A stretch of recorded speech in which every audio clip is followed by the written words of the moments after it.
स्वागत है आपका। प्रस्तुत करें मुक्तक। अस्मद्गुरुभ्यो नमः। अस्मत् परम गुरुभ्यो नमः। अस्मद् सर्व गुरुभ्यो नमः।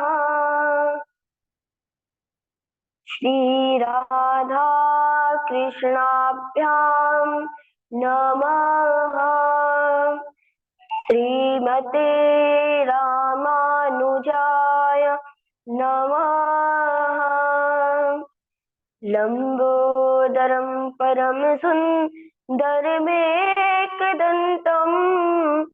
पीतांबरं त्रिनयनं परमं पवित्रम् उद्धर निभोजलकान्तिकान्तम् विघ्नेश्वरं सकलविघ्नहरं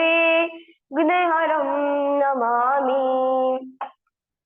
शरीरं स्वरूपं ततो वा कलत्रं यशश्चारुचित्रं धनं मेरुतुल्यं मनश्चैन लग्नं श्रीगुरुरङ्घ्रिपद्मे ततः किं ततः किं ततः किं ततः किम् नारायणं नमस्कृत्यं नरं चैव नरोत्तमं देवीं सरस्वतीं व्यासं ततो जयमुदीरयेत्। जयतु जयतु देवो देवकीनन्दनोऽयं जयतु जयतु कृष्णो वृषणिवंशः प्रदीपः जयतु जयतु मेघश्यामलः कोमलाङ्गं जयतु जयतु पृथ्वीभारनाशो मुकुन्दः कृष्णत्कदीयपदिपङ्कजपञ्जरान्ते अद्वैवमेव शतमानसराजिहंसः प्राणप्रयाणसमये कफवातपित्तये कण्ठावरोधनविधौ स्मरणं कुतस्ते वराहपीडं नटवरवपु कर्णयो कर्णिकारं बिभ्रदिवासा कनककपिशं वैजयन्तीं च मालां रन्दानवेणोरधसुधया पूरयन् गोपवृन्दये वृन्दारण्यं सपदि रमणं प्राविशद्गीतकीर्तिम् करारविन्देन पदारविन्दम् मुखारविन्देन विनिवेशयन्तम् वटस्य पत्रस्य पुटेस्य यानं बालं मुकुन्दं मनसा स्मरामि। रामाय रामभद्राय रामचन्द्राय वेधसे रघुनाथाय नाथाय सीताया पतये नमः। अञ्जनानन्दनं वीरं जानकी शोकनाशनं कपीशमक्षहन्तारं वन्दे लङ्काभयङ्करम्। भक्ति भक्ति भगवन्त गुरु चतुर्नाम बपुए इनके पद वंदन के नाचते विघ्न अनेक। राधे मेरी स्वामिनी मैं राधे तेरो दास जन्म जन्म मोहे दीजियो श्री वृंदावन में वास। श्री राधे मेरी मात है पिता मेरो घनश्याम, इन दोनों के चरणों में मेरा कोटि कोटि प्रणाम। इन दोनों के चरणों में मेरा कोटि कोटि प्रणाम। कि जय जय मैया लक्ष्मी, जय गजवदन गणेश, जय जय मैया शारदे, जय जय भारत देश, जय जय मैया शारदे, कि जय जय भारत देश, कि जय जय भारत देश। अनंत कोटि ब्रह्मांड नायक, अचिंत कल्याण गुणगण निधान, सर्वेश्वर सर्वाधिपति, अकारण करुणा वरुणालय, अकारण करुणाकारक, सकल जन कल्लेशापहारक, परात्पर परब्रह्म, अनंत कोटि कंदर्प दर्प दलन पटियान, निर्गुण निराकार सगुण साकार, जगदैक बंधु करुणैक सिंधु, श्री सच्चिदानंद स्वरूप परम पिता परमात्मा श्री राधा गोविंद सरकार एवं उनकी अलाघनीय शक्ति प्राण प्रिया जगत वंदनीय वृषभानु नंदिनी भारती जगदीश्वरी श्री किशोरी जी के युगल चरणों पर मेरा कोटि कोटि प्रणाम तथा गुरु जी के युगल चरणों पर मेरा कोटि कोटि प्रणाम। समुपस्थित भागवत भक्त कथा अनुरागी भक्तिमयी मातृ शक्ति भगनी बांधवों, समस्त भूतादिकम सिया राम मैं सब जग जानी, करहूँ प्रणाम जोर जुग पाई। सिया राम मैं सब जग जानी, करहूँ प्रणाम जोर जुग पाई।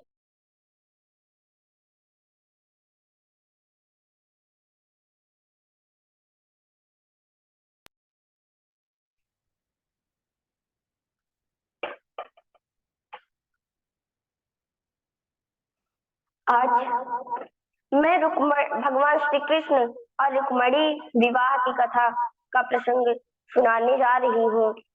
उससे पहले कुछ सेकंड हम भगवान श्री कृष्ण नाम का संकीर्तन कर लेते हैं। राधे कृष्णा कृष्णा कृष्णा राधे राधे, राधे श्यामा श्याम श्यामा राधे राधे, राधे कृष्णा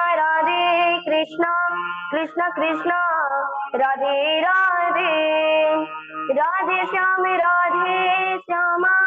श्याम श्यामा राधे राधे, राधे कृष्णा कृष्णा कृष्णा राधे राधे, राधे श्यामा श्याम श्यामा राधे राधे, राधे कृष्णा कृष्णा कृष्णा राधे राधे, राधे श्याम श्यामा श्याम श्यामा राधे राधे, हे राधे कृष्णा कृष्णा कृष्णा राधे राधे, राधे श्याम श्यामा श्याम श्यामा राधे राधे, श्याम श्यामा राधे राधे, श्याम श्यामा राधे राधे। बोलिए वृंदावन बिहारी लाल की जय। श्री सुखदेव जी राजा परीक्षित को कथा सुनाते सुनाते कहते हैं और राजा परीक्षित प्रश्न करते हैं उनके बातों को सुन करके कि गुरुदेव मैंने सुना है कि भगवान श्री कृष्ण और रुक्मणी का विवाह राक्षस विधि से हुआ है। वह किस प्रकार हुआ, आप मुझे बताने की कृपा करें। राजा परीक्षित के प्रश्न को सुनकर श्री सुखदेव जी कहते हैं, राजन, विदर्भ नरेश महाराज, कुंडनपुर के महाराज भीष्मक, उनके रुक्मी आदि 5 पुत्र तथा एक पुत्री थी जिनका नाम रुक्मणी था।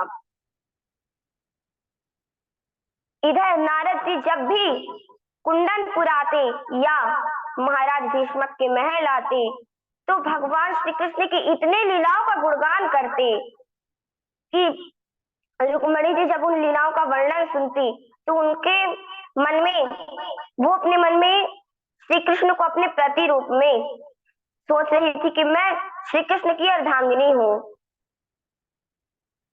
इधर रुक्मणी के जो बड़े भाई है, 5 भाइयों में से सबसे बड़े रुक्मी, वे श्री कृष्ण से द्वेष करते थे।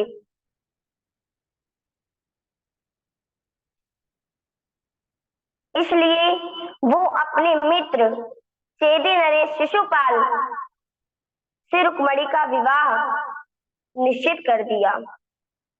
इधर रुक्मणी जी जब इनको पता चलता है कि मेरे भाई ने शिशुपाल के साथ मेरा विवाह तय कर दिया है तो वह एक ब्राह्मण को बुलाती है अपने पास और ब्राह्मण से कहती है, हे ब्राह्मण देवता,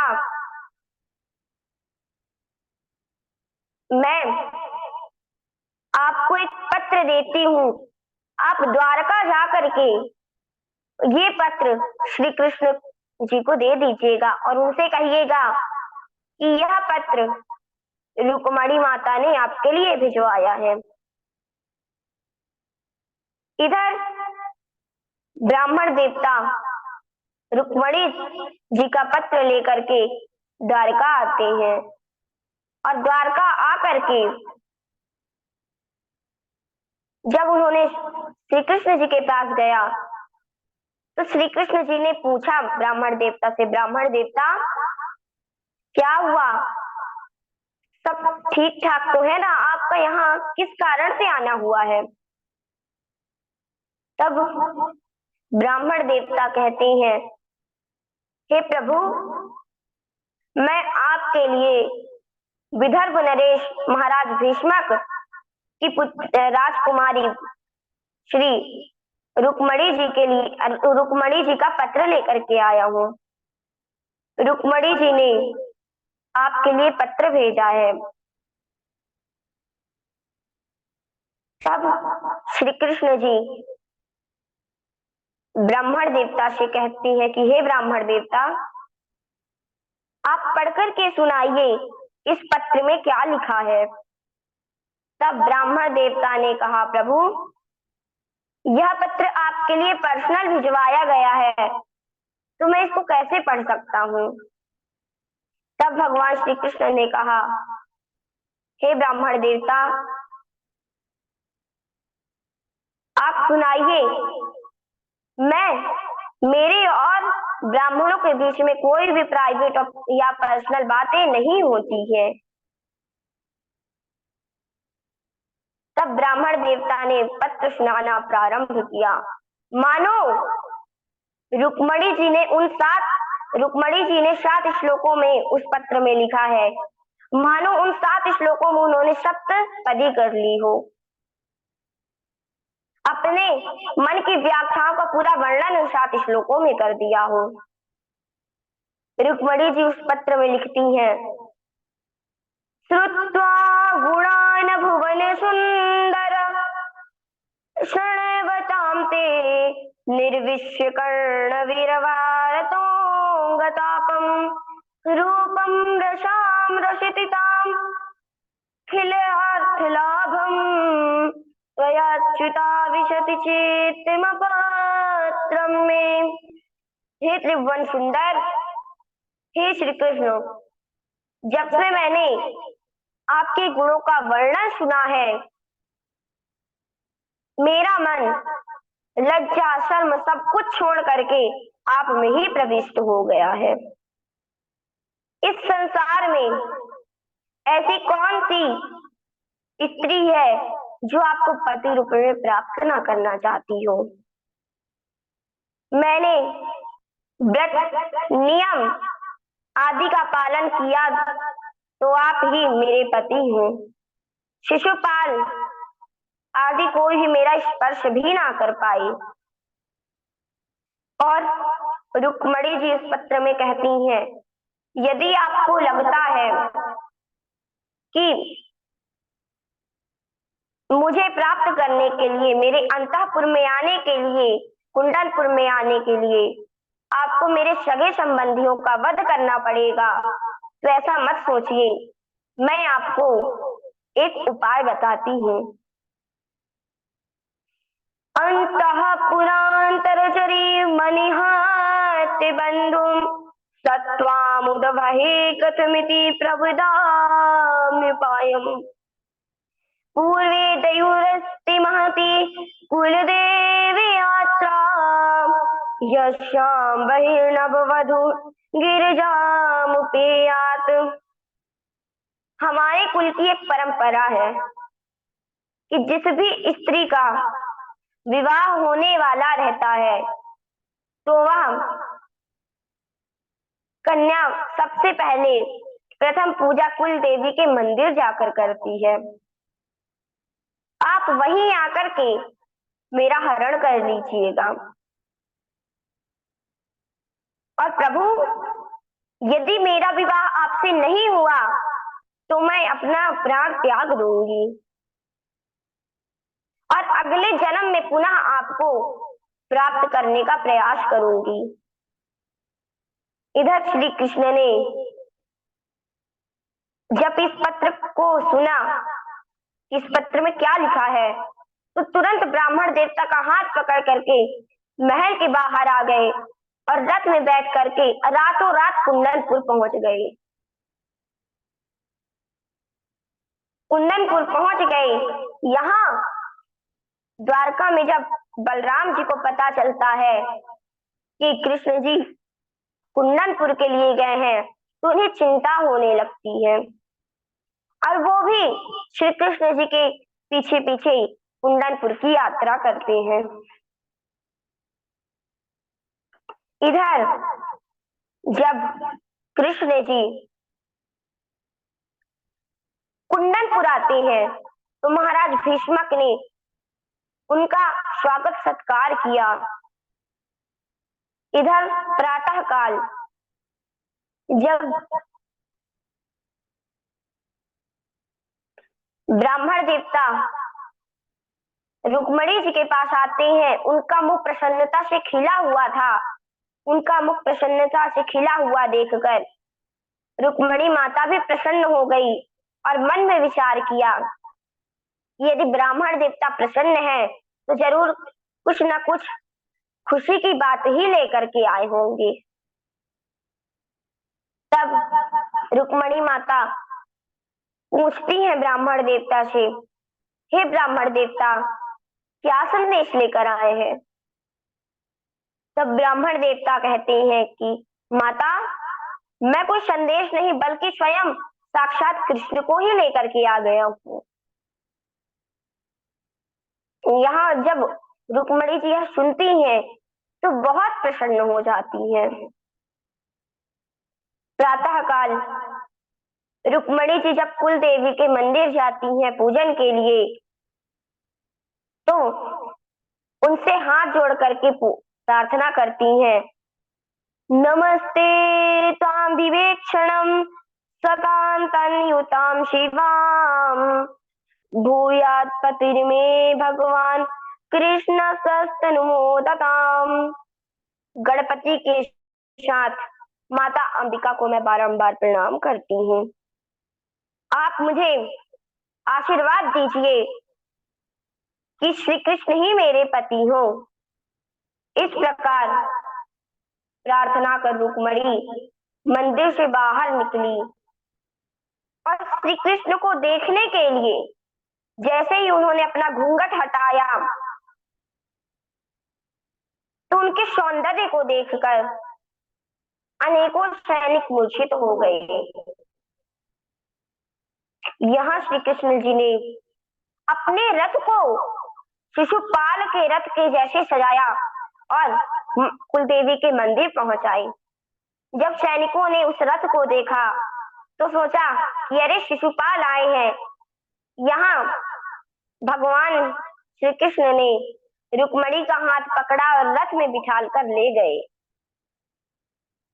अब सैनिक चारों ओर हल्ला करने लगे, ले गयो ले गयो। शिशुपाल श्रृंगार कर रहा था और जैसे ही उसके कानों में आवाज आई उसका हाथ क्रोध से कांपने लगा, जिससे उसके हाथ में काजल लगा था, वो काजल उसके पूरे मुंह में लग गया और पूरा मुंह काला हो गया। शिशुपाल दुखी हो गया तो उसका मित्र जरासंध, वही जरासंध जिसने प्रभु को 17 बार हराया, तो जरासंध समझाता है शिशुपाल को कि मित्र तुम दुखी मत हो, मेरे को भगवान श्री कृष्ण ने 17 बार हराया है, परंतु 18वीं बार मैंने उन्हें हरा दिया, उन्हें परास्त कर दिया था, इसलिए तुम चिंतित मत हो। इधर शिशुपाल दुखी मन से अब चेदी नगर आ जाता है और यहाँ रुक्मणी के बड़े भाई रुक्मी कुन्नरपुर में प्रतिज्ञा करते हैं कि अगर मैं रुक्मणी को अपने साथ यहाँ नहीं लेकर आया तो मैं दोबारा कुंदनपुर कभी नहीं आऊंगा। फिर इधर रुक्मी ने श्री कृष्ण जी को युद्ध के लिए ललकारा, तो जैसे ही उसने बाणों की नोक से प्रभु को घायल करना प्रारंभ किया तो प्रभु ने अपने बाण से उसके धनुष को ही तोड़ दिया। उसके बाद प्रभु श्री कृष्ण ने रुक्मी के तलवार को भी काट दिया और जब उसे मारने लगे तो बलराम जी वहां आ जाते हैं और कहते हैं, कृष्ण ये तुम्हारे सगे संबंधी हो गए हैं, अब तुम इन्हें मत मारो, अगर तुम इन्हें मारोगे तो तुम्हें पाप लगेगा। और बलराम जी के कहने पर कृष्ण जी ने रुक्मी को छोड़ दिया। यहाँ भगवान श्री कृष्ण द्वारिका आ गए और भगवान माता रुक्मणी से विधिवत रूप से विवाह रचाया।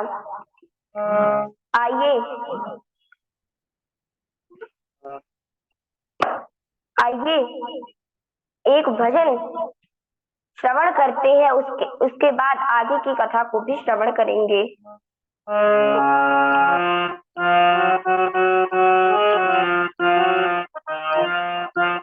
आओ मेरी सखियों मुझे मेहंदी लगा दो, आओ मेरी सखियों मुझे मेहंदी लगा दो, मेहंदी लगा के मुझे सुंदर सजा दो, मेहंदी लगा के मुझे सुंदर सजा दो, मुझे श्याम सुंदर की दुल्हन बना दो, मुझे श्याम सुंदर की दुल्हन बना दो। सत्संग में मेरी बात चलाई, सत्संग में मेरी बात चलाई, बातें चलाई मेरी बातें चलाई, सत्संग में मेरी बातें चलाई, सतगुरु ने मेरे कीने सगाई, सतगुरु ने मेरे कीने सगाई। उनको बुला के हथ लेवा तो करा दो, उनको बुला के हथ लेवा तो करा दो। मुझे श्याम सुंदर के दुल्हन बना दो, मुझे श्याम सुंदर के दुल्हन बना दो। आओ मेरी सखियों मुझे मेहंदी लगा दो, आओ मेरी सखियों मुझे मेहंदी लगा दो, मेहंदी लगा दो, मुझे सुंदर सजा दो, मुझे श्याम सुंदर की दुल्हन बना दो, मुझे श्याम सुंदर की दुल्हन बना दो।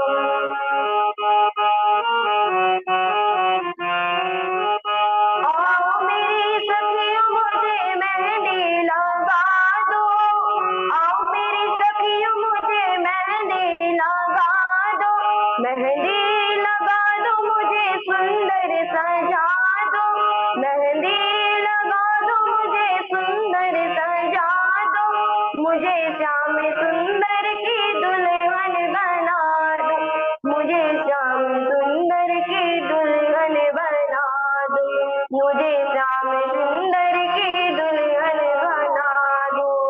ऐसा वरे दुल्हर जब न रूठे, ऐसा वरे दूल्हा जो कबहू न रूठे, प्रीत का धागा जो कबहू न टूटे, कबहू न टूटे, कबहू न टूटे, प्रीत का धागा जो कबहू न टूटे।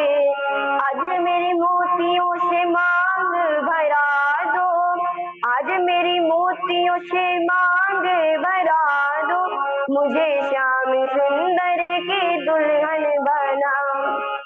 आओ मेरी सखियों मुझे मेहंदी लगा दो, आओ मेरी सखियों मुझे मेहंदी लगा दो, मेहंदी लगा दो, मुझे सुंदर सजा दो, मेहंदी लगा दो, मुझे सुंदर सजा दो, मुझे श्याम सुंदर की दुल्हन बना दो, मुझे श्याम सुंदर की दुल्हन बना दो, मुझे श्याम सुंदर की दुल्हन बना दो। बोलिए रुक्मणी वल्लभ भगवान की जय।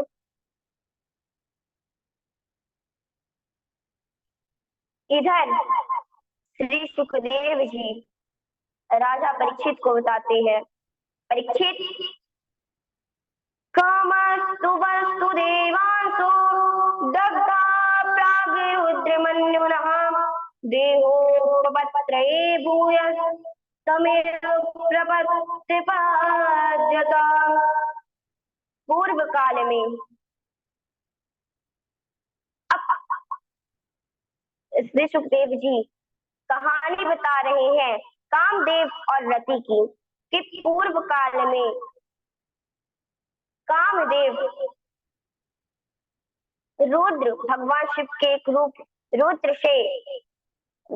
के क्रोध अग्नि में जलकर भस्म हो गए थे। उनकी पत्नी रति दुखी हो गई थी, तब भगवान शंकर ने ही रति को वरदान दिया कि जब यदुवंश कृष्ण अवतारा ओहि हरण महामहि भारा। जब यदुवंश कृष्ण अवतारा होहि हरण महामहि भारा। जब यदुवंश कृष्ण अवतारा होहि हरण महामहि भारा। कृष्ण तनय होहि पति तोरा, वचन अन्यथा होहि न मोरा। कि जब यदुवंश में भगवान श्री कृष्ण का जन्म होगा, अवतार होगा, तब उनके पुत्र के रूप में कामदेव जन्म लेंगे। वही कामदेव आज यदुवंश में रुक्मणी के गर्भ से श्री कृष्ण के रूप में जन्म लिए और उनका नाम प्रद्युम्न हुआ। यहाँ मात्र प्रद्युम्न 10 दिन के थे कि सम्रासुर नामक असुर प्रद्युम्न को उठा करके मारने के लिए समुद्र में फेंक दिया। समुद्र में फेंक दिया तो विशाल मत्स्य ने उसे अपने प्रद्युम्न को अपने गर्भ में निगल लिया। उस 10 दिन के बालक को अपने पेट में निगल लिया।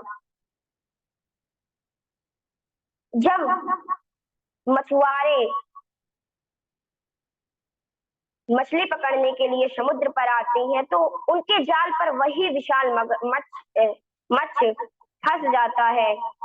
तो मछुआरों ने उसे शंबरासुर को भेंट कर दिया। जब शंबरासुर के रसोइयों ने उस मत्स्य को काटा तो उसके अंदर से जीवित शिशु निकला। बालक वही काम करने वाली कामदेव के पूर्व जन्म की पत्नी रति वहां काम करने का कार्य करती थी, भोजन बनाने का कार्य करती थी शंबरासुर के यहाँ। तो उस शिशु को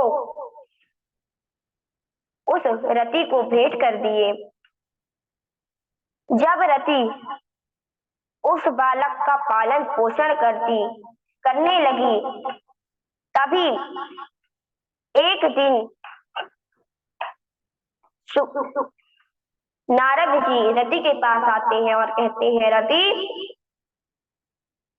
ये कोई छोटे शिशु नहीं बल्कि तुम्हारे पूर्व जन्म के पति कामदेव हैं। ये श्री कृष्ण के पुत्र प्रद्युम्न और तुम्हारे पूर्व जन्म के पति कामदेव हैं। इन्हें तुम कोई सामान्य बालक समझने की भूल मत करना। रति ने देवर्षि नारद के मुख से जब यह बात सुनी तो प्रसन्न हो गई और अतिशीघ्र वह बालक बड़ा हो गया और एक दिन वह रति के हाव भाव चाल चलन बर्ताव को देखकर कहने लगा, मातृभाव मतिक्रम्य वर्तसे कामिनी यथा। आपने मेरा लालन पोषण किया है, आप मेरी माँ के समान हैं। आप मातृभाव को त्याग करके यूं कामिनी स्त्रियों के प्रकार बर्ताव क्यों कर रही हैं? तब रति ने प्रद्युम्न की बातों को सुनकर कहा कि प्रभु, मैं आपके पूर्व जन्म की पत्नी रति हूँ और आप हमारे पति कामदेव हैं। आप रुद्र के क्रोध अग्नि में जलकर भस्म हो गए थे। तब शंकर जी ने हमें वरदान दिया था कि आप यदुवंश में कृष्ण जी के भगवान श्री कृष्ण के पुत्र के रूप में हमें प्राप्त होंगे। और रति ने प्रद्युम्न को महामाया नामक विद्या सिखाई। तब प्रद्युम्न ने शंबरासुर को युद्ध के लिए ललकारा और शंबरासुर हाथ में गदा लेकर युद्ध करने आया। आकाश में बड़े जोरों की गदा घुमाई और प्रद्युम्न पर चला दी, परंतु प्रद्युम्न ने अपने गदा के प्रहार से शंबरासुर की गदा को नष्ट कर दिया। शंबरासुर ने जब यह देखा तो और क्रोधित हो गया और अपनी माया दिखाने लगा। प्रद्युम्न ने महामाया विद्या के द्वारा शंबरासुर के समस्त माया को नष्ट कर दिया।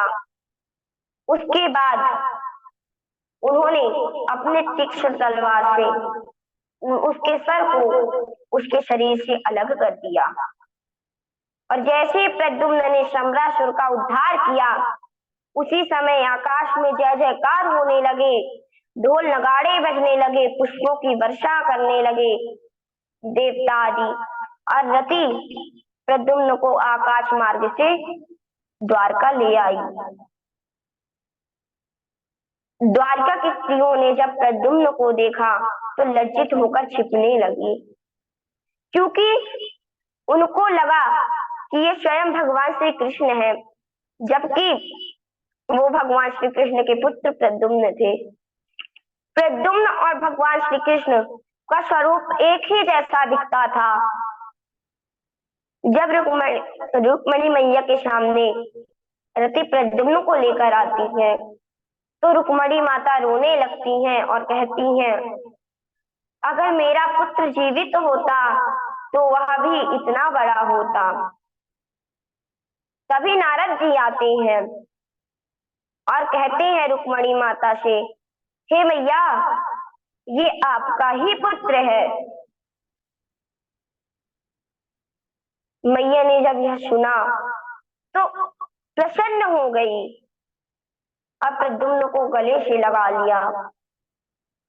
प्रेम के कारण उनके वक्ष स्थल से दूध की धारा बहने लगी। यहाँ श्री सुखदेव जी कहते हैं परीक्षित से, परीक्षित, यह तो हुआ भगवान के प्रथम विवाह की कथा। अब मैं तुम्हें भगवान के और विवाहों की कथा श्रवण कराता हूँ। और श्री सुखदेव जी ने भगवान श्री कृष्ण के कौन कौन से विवाहों की कथा सुनाई, ये हम अगले वक्तव्य में श्रवण करेंगे। मैं इतना कहकर अपनी वाणी को विराम देती हूँ। बोलिए वृंदावन बिहारी लाल की जय।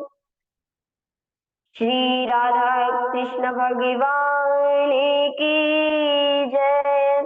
रुक्मणी वल्लभ भगवान की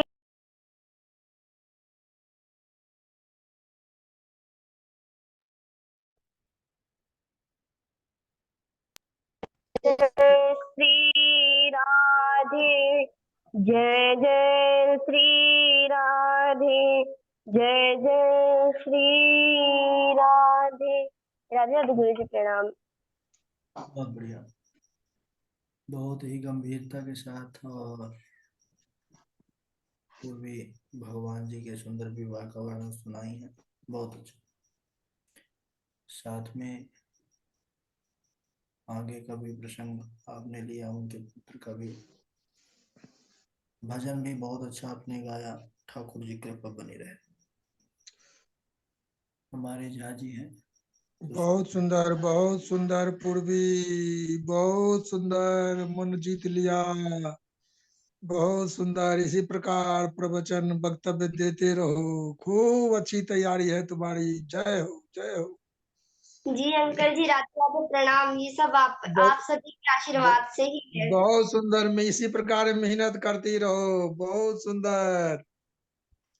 अब देखो देखो फिर कब तुमसे भेंट होती है। हाँ, जल्दी होगी, बहुत सुंदर। जल्दी होगी, जल्दी होगी। चलिए, सभी प्रसन्न है। सुष्मिता त्रिपाठी जी हैं, राघव जी हैं, अखिलेश द्विवेदी जी हमारे। बहुत बहुत ही अच्छा, बहुत ही अद्भुत पूर्वी जी। आपके भजन सब लोगों को एक साथ लेके चलती हैं आप। और बिना पढ़े आपने बोला, मेरे लिए सबसे बहुत बड़ी बात थी कि आप सारा समय सामने देख के कथा बोल रही थी। ऐसा कथा अंदर से आ रही है आपके। बहुत ही अच्छा, बहुत बढ़िया। हाँ, चलिए, छोटी अवस्था है लेकिन तैयारी बहुत बढ़िया है। जी भैया जी, ये सब आप